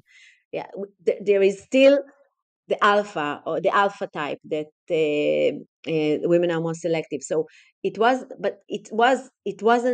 a monogamist like we know it today. Of course, as I see it as a biologist, but still not equal. Yeah, you don't share Of it with course. everyone. Yes, Yeah, yes, yes. There, okay. there are always You some you that have are some are more equal than others. Let's put it that way, as they used to say in communism, right? yeah, the animal farm. That's right. All Exactly. we're all Or equal, but some are equal more. that's right. Um, So yeah. So exactly. So I mean, it's interesting to think about that, and the idea that once you had an agricultural society, we became very possessive. The man, you also mentioned in the book, like never really knows if it's his offspring or not, so often tries to be very controlling. He may try and have as many women as possible, but at the same time control women, and the optimal scenario being like a harem, obviously. And I think you mentioned even that amongst the Incas, they had all these. The Inca law would say exactly how many women you're allowed to have. The king could have, I believe, 1,500. Nobles could have 700, and a governor could have 50 wives, and then a poor man could only have one, right? Like, so you have monogamy for the poor. that's right. And then you mentioned, obviously, amongst the Romans, how they actually used monogamy through Christianity as a way to control the population, right? Because monogamy reduces clans and testosterone. The more men have women, you can divide and conquer in a way. And then obviously, you've got kids, you've got all this responsibility. It's like having a mortgage, right? Like, you're kind of tied down. Basically, you're not going to revolt, when you're when you're You don't have downtrodden all like your that. brothers and sisters, and you are just, with one woman and all the children, and you have a lot of, like I said, responsibilities. So monogamy was very good for the Roman Empire. That's why it was spread by Christianity, and to love and to cherish for the whole life, all the story. And then when feminist era begins, we see the decline in marriage and also the divorce. So all the system is cranking. But I'm not ending my book, and I'm also not thinking that we should, dismiss monogamy and say, okay, let's live how we live. I think still that it's worth the effort. Yeah, despite the biology, despite the fragility, this is so fragile. We can make it last. I believe that if we understand how it works, we can choose better, and also to learn how to maintain lifelong bond, because people, we need this. We are not only sexual, yeah, we are sexual creatures, but we need this friendship, and a person that will support us and will be each other, and will somebody to talk with and somebody to share memories with. So it's worth the efforts, and people that live in good marriage or good relationship, they are more healthy, more happy, and they live longer. Although maybe they don't have butterflies, sure, they don't have the butterflies in the belly, and they don't maybe have the best sex that they have, but there are so many others benefits to long-term relationship than just the excitement. You can have excitement in many different ways, and also if you talk more about sex and be more open about it, you can have eroticism with the same person. It's something that you need to work on it, especially reduce stress and have a lot of hobbies and other people. And a little jealousy is also good, and A little arguments bit of are good. jealousy, though. Yeah, a little bit of jealousy. Oh, and arguing. You do say if you're going to argue, get naked. That's the best time to argue because you'll have more Yeah. oxytocin and also maybe even lie on your back, right? When if you're in the extreme, because then you'll be less aggressive and more you'll listen more. Yeah, that's Esther Perel says that it's good to lie on your back because you don't see the other one's eyes, and you don't get aggressive and fight. So you're just in this freeze mode. But anyway, but it's good to argue. I don't say to reduce the amounts of arguments, but just to reduce the time to reconciliation. Yeah, if it be, not to do it, after 3 hours not to talk, or one day, whole day not Yeah, talking to don't each don't other. don't Some go to people sleep don't talk to angry. each You other. say it's bad to go to bed angry. You're just gonna shove it down deep. That's Consolidate a bad. bad memory. No, no, you don't need that. But you do mention Yeah, that, for you might need a timeout of like 20 minutes, which is, that's like the half life of, I believe, of cortisol or something like that. So that, cortisol. and that way, If you feel if overwhelmed, you, yeah, and you take a you timeout, come you back. you But feel that you are saying bad things for the person, yeah, you don't yeah, want to hurt the feelings. no, you Although don't. you don't have empathy when you are very testosterone, when you are very Mm. angry, and cortisol and adrenaline, it reduces empathy. You don't really see how you hurt the other side. But sometimes you have this moment that you feel that it's too much, So take a break, 20 minutes, but come back to talk. Tell the partner that we will continue this conversation in 15 half an hour, because I feel overwhelmed, and it's not good for me and for us. And it's okay. But if you go to the other room, I don't want to talk to you. It's a physical pain for the other side. When somebody ignores you and doesn't want to speak with you, and like a wall, you talk to the wall, it's very bad physically for your nervous system. So you want to So take fight, take a yeah. break. Take a break. Basically, you need to take a break sometimes and circle back. But this goes back. You did mention this concept of freezing, which I think a lot of people are not familiar with. Everyone has heard of fight or flight, which is the idea that when you get stressed, that's often what you do. But as you explained, that's not often the most dominant mechanism. for females, instead it's often freeze or befriend. The idea being that you may not be strong enough to fight, and might not even be fast enough to run away. So a better strategy sometimes can be Yeah, to just freeze, play dead, or maybe try and somehow befriend, and calm down, calm the situation so you get back to safety. And I think you also even say, like, when women are sexually harassed, sometimes people ask, like, why didn't you push back? Why do you do something? Well, they're freezing. That's like, it's a natural response, just like animals play dead, right? Like, and so it's not that they're exactly. saying it's okay and they're not objecting. This is just a natural defense mechanism, right? At the end of the day. But yes, but freezing, that's not a situation you want to be in when you're arguing with your, with your spouse. That is not good, basically. Usually, with Um, the spouse, you feel more secure. So women will tend to fight flight with their spouse, but maybe in the mm, workplace when they get harassed, they will freeze. It depends where you feel more secured or more intimidated. But the natural responses for females, not every female, not every time, but we see in nature is to really shut down the system and pretend dead, and also to satisfy others. Yes, to tend and befriend, try phone, like try to be nice. Yeah, and we see it also in workplace. Women tend more to apologize and to play nice. To be nice, and usually these are not traits that are appreciated enough, so they think they deserve promotion or elevation in the salary, but sometimes they feel they are not valued enough. Many women feel that they are not valued enough because they tend to be nice or to satisfy other I mean, people. this is the thing. A patriarchal society often just doesn't appreciate those feelings. I mean, you also mentioned the fact that if you look at salaries, uh, estrogen kind of based vocations tend to have Yeah. much lower salaries, even though they're those often the caregivers, the teachers, they work their asses off, but they're just not as appreciated in a testosterone fueled society, right? Yes, exactly. It's undervalued. All the, I'd say, oxytocin traits, yeah, estrogen and oxytocin traits are undervalued in the society, and the testosterone traits are overvalued, without relations to, what benefits society more. The empathy professions, of course, uh,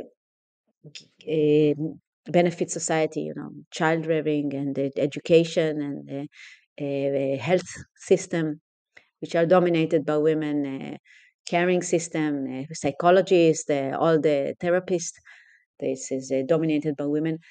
Um, and we tend also not to stand on our rights. Yeah, sometimes I say that if men will work in the same conditions that the teacher work, at least in Israel, it's really, really harsh conditions. Also in the health system, everywhere that it's a profession that is dominated by women, the conditions will be really bad compared to the military or the high tech professions, which are dominated by men, which is really at times more in terms of salary and the benefits and other benefits.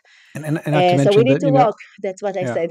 And obviously, housewives, they're not even calculated in GDP, right? In terms of like economic value contributed when they're, Yeah, they're so I fundamental go in back some to ways. Adam Smith, that That's right. the father of the His economy of the mom took care of capitalism. him. Yeah, Yeah, and he that he mentions said the everyone. questions that how I Sorry. get my supper. Yeah, so he said I get bread from the bread maker, and I have my beer from the beer maker, and the meat from the butcher. But he forgot to mention his mother that cook for him and bring him the food. He was single forever. He didn't get married, and his mother was. So he forgot to put her in the economy. Yeah, the food came to the to the table. Completely Child taken for rearing, granted. food making, taking for granted. It's not even in the booking. Yeah, the economy, the GDP. Yeah, of a society, and it needs to be changed. I think, of course, for men and for women, for I everybody. I agree 100%. Um, a few things, I guess, because I guess, yeah, towards the end, but a few interesting things just to maybe we can still touch upon before we wrap. One is, you talk about how obviously, we're different from chimpanzees. We've got this prefrontal lobe, which helps us be rational, but actually we're still emotional machines, right? Emotion, the word motion, they make us act, and 90% of kind of what we do is driven by emotion. Often, the rational side catches up Yeah. later, and and it's interesting, like how we respond to this other person. I think you mentioned that within 15 milliseconds, we can actually see someone else's, we can judge their facial expression. We can also tell whether or not they're attracted to us or not, and that can affect Yeah. us as well. Like we're so driven by this emotional machine at the end of the day, right? Um, We yeah, see emotions, we communicate by emotion. 95% of our communication is by emotion. You see in the eyes of a person, the facial expression, the voice, you see what he feels about you, what he feels. When you know somebody more, the more you know somebody, you see it faster. Yeah, you just see the eyes and you know what your spouse feel or your child feels because you know already the expressions of all the spectrum of emotions that he has. Uh, but anyway, 70% of our receptors for sensations is not on our skin, is in our eyes. So we feel sensations from cues that we get from the eyes of other person, from the facial expression, and it's very, of course, it's evolutionary logic. Yeah, you have to respond quickly. If somebody wants to threaten you, if somebody wants to love you, you don't have time for the slow processes of the frontal lobe. It takes time, to assess I and think I to think 300 think about it. milliseconds, 300 milliseconds compared to Yeah, 15 milliseconds. yeah, 300 milliseconds to understand the words that somebody says. That's right, So somebody verbal. can tell me I love you, but in the eyes I see that he hates me. And the message from the eyes is more potent. Maybe I would say, yeah, I love you too, but inside the feeling is I'm not comfortable here. Okay, so we have this amygdala, yeah, the area of the brain, the stress area that assess all the time, is this good for me, not good for me, I feel comfortable, I don't feel comfortable, I feel secured or not secured. So 30 seconds it takes for the amygdala to decide if this person is likable or not likable, if it will be acceptable or unacceptable. So it's and then you feel it in the gut because the amygdala talks to the gut brain. We have a brain in our gut. It's the gut brain. It's 500 million neurons that talks to the amygdala, to the limbic parts, to the emotional parts of the brain, and they create together the gut feeling. So you see somebody and you have not good feeling, and even he didn't talk. So you just saw him in a date, and you already the brain tags. Because it's very important for our survivors to make fast decisions. You don't have time to think too much. Sometimes it's a matter of life and death, how you respond.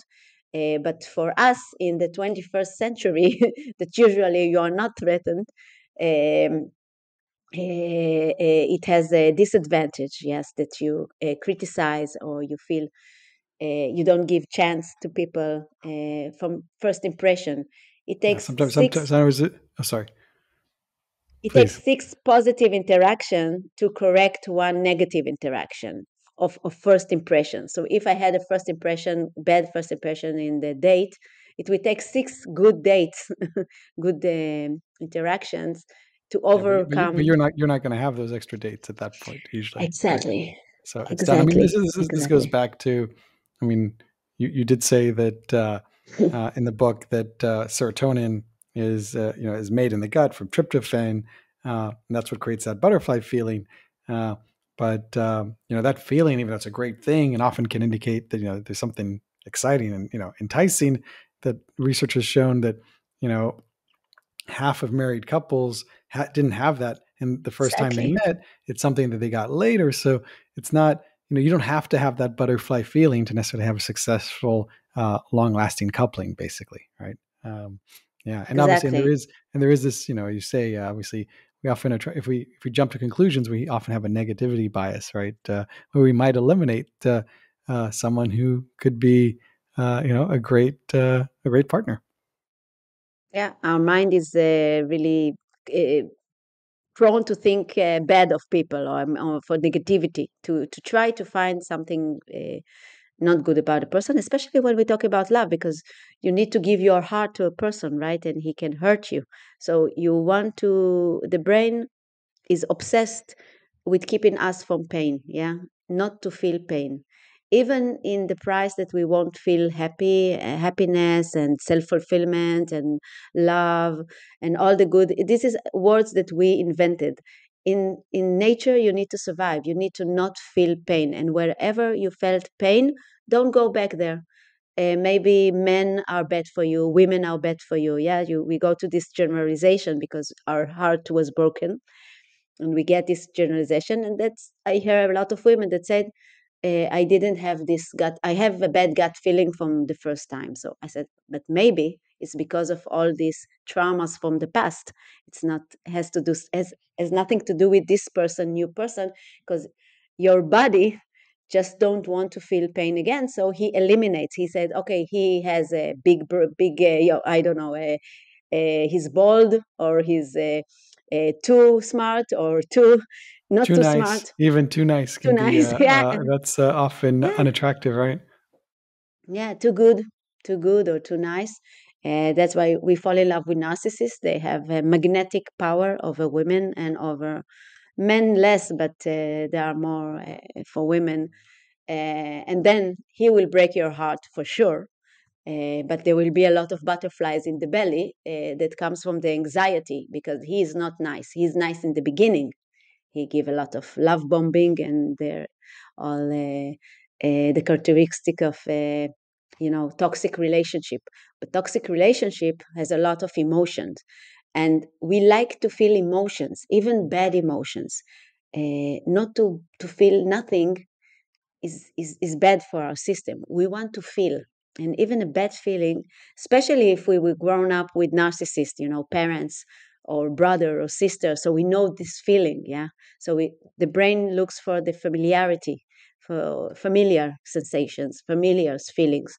That's why we need to do a really good assessment and look and be conscious for our past, because our emotional regulation and emotional system really designed and shaped by at the age of 6 by our parents and our family and the people that were our caregivers. And even when we said, "Oh, it was in the past. I'm a new person now," it's not that easy biologically, but it doesn't mean that if I had a really bad, upbringing, that I will never have love. I will have love, but I need to do some work and to see whether I feel more comfortable in toxic relationship, or I feel more comfortable with people that makes me feel bad, and not makes me feel good, because it's something new that somebody makes me feel good. I got used to feeling undervalued, underappreciated, and so that's why I think that also the technological age, the technology doesn't help us in this, because we said that if the first date was not good enough, and for 50% of couples, they didn't felt that this is it on the first date, but they gave it a chance. In Today you the don't. age of the apps, you don't give a chance. You have at least in the inbox, you have 20 messages for other people from other people. You don't even think about to give a chance for a date. Just go to the next thing. Some of them will be bots. They get Sure, sure. the Well, you talk about a dating, apps.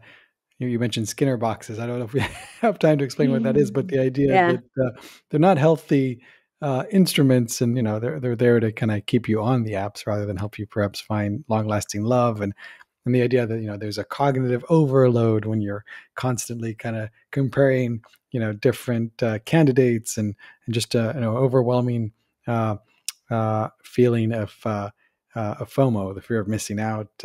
If you do kind of go with one person. So I mean, we live in difficult times. But just to go back, I mean, you mentioned the negativity bias that often kind of eliminates someone, and may not allow that second date. But even amongst successful couples, this negativity bias is one of the reasons why you also say in the book that for every criticism you should make sure to give 5 compliments, because that's how much it takes to to overcome that criticism. So Yeah.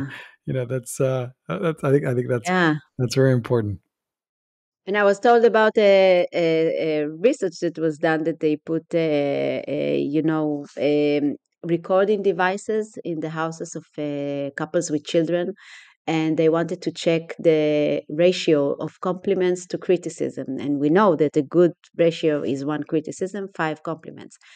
But they found in the recording What was it, devices 15 to 1 and for the really healthy ones, and 30 then to 1. Yeah, 30 for to every 1? compliment, 30 criticism. And most of it was from the Oh, women. So we have a geez. lot of work Mm, uh, for crazy. getting to it's the stress, you feel stress. And we have also this perfectionism. We need everything to be Oh yeah, perfect. there's all these weird things. I heard there's like a gene that's like linked to perfectionism and anorexia as well, right? Some Yeah, allele, and yeah, and similarly, interesting. I know there's certain genes that I think DRD4 that's linked to, you know, uh, Yeah, dopamine kind of drives, and that the 20% of the thrill population seekings. have them. Yes, and they're the ones that take more chances, right? Uh, yeah, the risk Take more takers, the risks. gamblers. But I mean, this goes back to, you did mention different types and being attracted to the asshole. Helen Fisher has this, like, the idea for her love maps, where like the caretaker is attracted to the the leader or something, like Testosterone. Yeah. testosterone. Yeah, so it is worth, I guess, also kind of looking at some of these love maps to become more aware of how you are. Um, but one thing that I did find really interesting, because you mentioned a few times in the book, experiments where couples use synthetic oxytocin inhalers, and that, like, being Yeah. very good for the sex and the bonding. Uh, I guess one assumes that that might be a good tool in the future to overcome the Coolidge effect, and So that is yeah, and it's probably better than other drugs, one would think. Yeah, there are less side effects, but there is a lot of controversy today about the inhalers. It is used in clinical trials in autism because some of the spectrum is due to low levels of oxytocin, and also in post-traumatic stress disorder. There is a reduction in the secretion of oxytocin.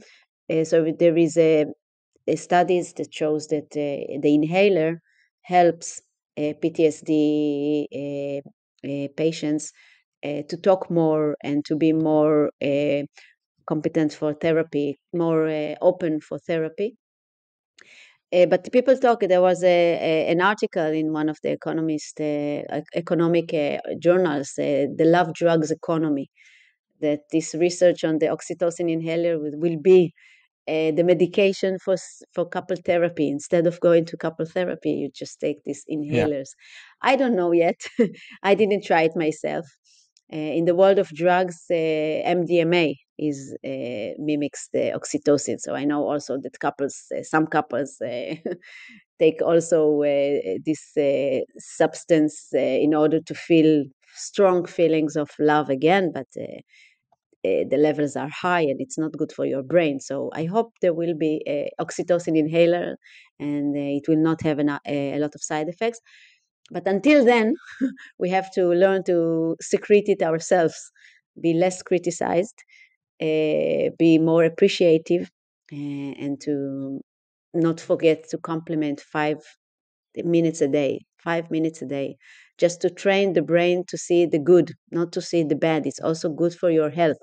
People that are appreciative for their good things in life tend to be more happier. Yeah, of course, it's because our tendency is to think about the bad, see the bad, uh, but to be biased to negativity. That's why this is a research that is very interesting for me. I talk about it a lot. The highest predictor for long-term relationship and happiness in marriage is not the traits of the partner, to choose this partner or that partner or how it, and it's not even related to the uh, the characteristic of the relationship, but to parameters of the person himself. His satisfaction from life is the highest predictor of success in relationship. If you are happy with your career, with your social life, with your hobbies, with your family, you will have a good relationship because you will be more optimistic, you will be more nice to your spouse, because most of the time we put on the other side, we throw on the partner the stress that we have with ourselves, the So things that we don't apparently, like. there's some effect that if you increase someone else's cortisol, your cortisol can go down. It's kind of a nasty thing. Exactly. Exactly, exactly. This is the Sapolsky study that he lived with the baboons for 8 years, and he saw that when baboon uh, have get beaten by a baboon that is higher from him in the hierarchy, uh, the first thing that he do in order to self-regulate himself, in order to relax, is not meditation and not mindfulness. He goes to find a lower class baboon and beat him also. So the self-relaxation automatic regulation mechanism is to we call it, to attack someone else, to be less empathic and more aggressive. Aggression is that's why we have so much violence. Whenever you have stress, you have more violence in a stressful society, and also in the house. When one of the partners uh, doesn't feel good in life, or more anxiety, a, a burden of life, he will tend to take it out on his partner, and the relationship will go downhill. And when you're happy, when you're happy with your career, with your life, with your meaning of life, you have a meaning. You tend also to choose better partners that will treat you nicely, and also be good to your partner and not to see only the bad things. When you have bad day, everything is bad, right? When you have a good day, you see the good in people. So the number one for me, the number one tip or solution for marriage problem is to look inside and to see how I can better myself or my life. Yeah, to have more fulfilling life, to see how can I have more friends or more things that more values, things that I do that I value, yeah, that are aligned with my personal values. To know what my personal values, yes, not to just wander in the world, eating, sleeping, watching television.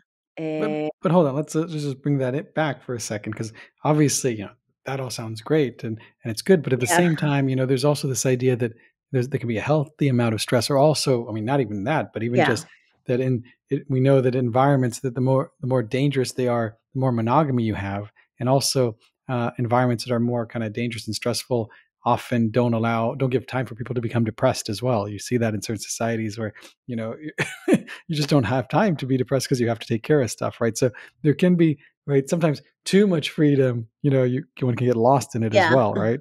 uh, so it is it is a weird thing, but certainly, I mean, as you say, you also mentioned in the book that this idea that if you think that going out is just going to solve it, I mean, that's not outside the relationship, that's not the case. And I think you give an example of how karma is a bitch, in that when yeah, people cheat during a marriage, and run off with someone else, they're, I don't know, I think like 75% more likely yeah.